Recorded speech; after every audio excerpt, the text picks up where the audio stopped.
Hey, y'all, grab a coffee, settle in, because I've got a story that'll hit you right in the feels a cold October night that turned my whole damn life upside down. I'm James Carter, used to be just another tech mogul in Silicon Hills, California, walking home with a bag of fancy takeout from that overpriced sushi joint downtown.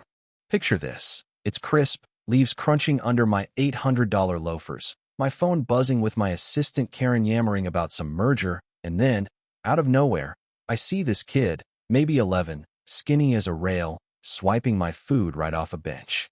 "Hey kid, that's mine," I yell, dropping my phone mid-call, chasing this little shadow into the night. Yeah, me, a guy who hasn't run since high school PE.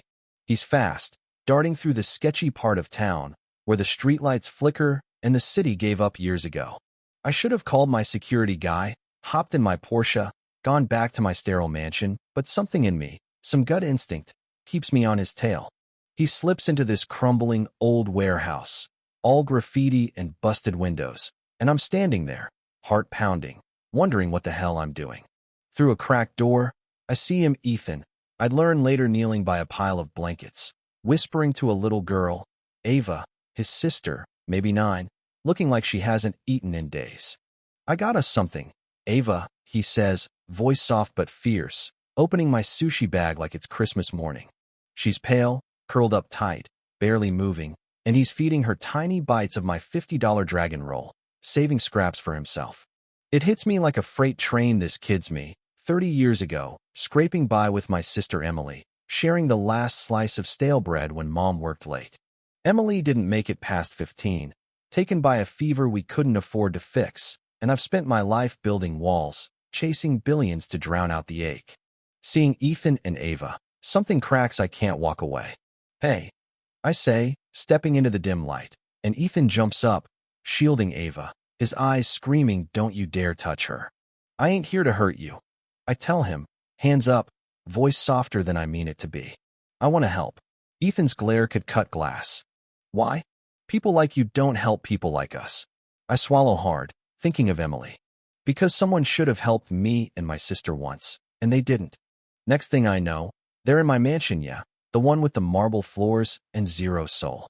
Ava's sipping hot cocoa from a mug worth more than their clothes. Ethan's letting me patch up a nasty cut on his leg, wincing but tough as nails.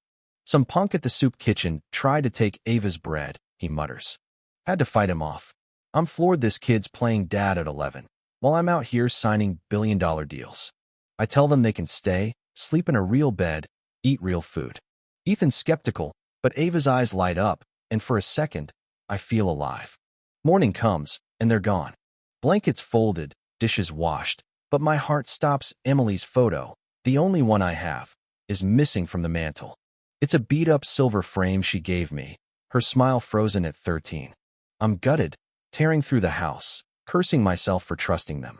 I storm the neighborhood, asking my snobby neighbors if they've seen 2 kids. They look at me like I'm nuts, like kids like that don't belong here. By noon, I'm back home, drowning in scotch, betrayal burning worse than the booze. I let myself hope, let myself think I could have a family again, and they played me. Then the door creaks open. "Mr. Carter," Ethan's voice, shaky. I storm out, ready to unload, but stop dead. He's holding Emily's photo, and Ava's clutching some paint tubes. "You got some nerve," I snap, but Ethan's face is all regret. "We didn't steal it. I swear, just listen." I'm shaking, chest tight, but I nod. Ava unwraps a pillowcase, and there's Emily's photo in a new wooden frame, painted with bright little flowers and birds, and in tiny letters, for Mr. Carter, who's got a big heart. "Love, Ethan and Ava." The old frame was falling apart, Ethan says. "We wanted to make it special, used my shoe money to buy this one." Ava chimes in, shy. "I painted it 'cause your sister looked like she loved pretty things." I'm floored, barely breathing, then my chest seizes, the room spins, and I'm down, gasping. Ethan's setting the photos safe, Ava's screaming for help, and they ride with me in the ambulance, Ethan gripping my hand, whispering, "You're gonna be okay." In the hospital, I wake to Ethan's worried face. "We didn't steal nothing," he says, and I feel like garbage for doubting them.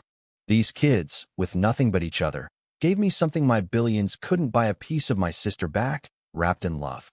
6 months later, I'm in court, sweating in my best suit. Ethan and Ava beside me in their new clothes, grinning like it's the best day of their lives. The judge smiles. James Carter, you're officially a father.